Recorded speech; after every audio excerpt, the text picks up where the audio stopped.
In the universe of Overwatch, Omnics are perhaps the central driving force of the narrative at this moment. The first Omnic crisis started about 28 years prior to the current date in Overwatch, and was the catalyst for the rise and subsequent fall of Overwatch as an organization. Anubis took control of all Omnics and overrode their programming in an attempt to eliminate humanity. 9 years prior to the current events, Null Sector, an extremist Omnic rights group, also led an uprising in London. Currently, Null Sector, headed by Ramatra, is heading a world invasion to which the newly recalled Overwatch team is responding. But wait, you might ask. If Null Sector wants Omnic rights, then why would they be sending Omnics to their deaths against humans? Well, that's because these are not Omnics. Let me explain and hopefully make it clear what, or rather who, is considered an Omnic in the Overwatch universe. Omnics are highly advanced AI-driven robots created by Omnic, or later Anubis, in an Omnium, one of Omnic-Core's factories. 26 years ago, all Omnics specifically gained sentience when Aurora ascended and overrode Anubis' hijacking. Check out the Genesis shorts parts 1 to 3 for more info on Aurora, Anubis, and the first Omnic crisis.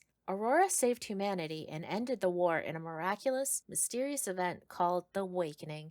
The Awakening caused Omnics to essentially be born and experience sentience. With Anubis' hijacking of their systems overridden, Omnics could choose what they wanted to do on their own for the first time. They could choose not to fight against humans, resulted in the major turning point of the Omnic crisis. All Omnics that are still alive in the current events of Overwatch were born as a result of the Awakening. Our heroes Bastian, Zenyatta, and Ramatra, as well as familiar faces like Bob, Maximilian, Lynx, Iggy, and Mandata, are Omnics because they were created in an Omnium and experienced the Awakening, aka given sentience, from Aurora 26 years ago. No Omnics or robots since then have been sentient, which brings us to the final qualification for an Omnic. They are finite. Omnics can be killed, and if all Omnics were destroyed, then that's it. They can't just be rebuilt, reprogrammed, or recharged, and no new sentient Omnics can be made. That's why when Widowmaker ended Mandata, he couldn't be replaced, making his assassination that much more pivotal in human-Omnic relations. In many countries, Omnics are legally people, and it's illegal to kill or harm them. They have the same sentience, reasoning skills, and freedom to choose between right and wrong as humans.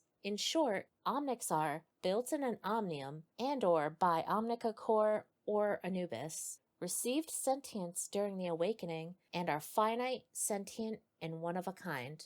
However, there are some highly advanced robots that we do know of that are not considered Omnics, such as Orisa, Echo, the Pushbot, and the Warbots that Ramatra and Null Sector are having made. While these robots can still be highly advanced and learn, they are not sentient. They do not possess the override that Aurora granted 26 years ago. These guys are just really spiffy robots. However, do not call an Omnic a robot. Calling an Omnic a robot, a bot, a tin can, etc. is considered rude, akin to calling a human an ape, animal, or meatbag, which, okay, it's technically true, but calling an Omnic a bot is frowned upon in most civil company because it's reducing the Omnic, a sentient, feeling being, to nothing but the sum of its base parts. Thanks to Aurora's sacrifice, an Omnic is an irreplaceable, living being with thoughts, dreams, hopes, and fears just like us humans. I hope this video cleared up some confusion I've been seeing in the sidelines of Overwatch's lore community. If you have any questions or topics regarding Overwatch lore that you'd like to see me cover in a future video, drop a comment below. This was my first video ever, so thank you so much for making it to the end, and if you would be so kind as to like and share this video, I would really appreciate it. As always, thanks and spooky out, Lore Scout.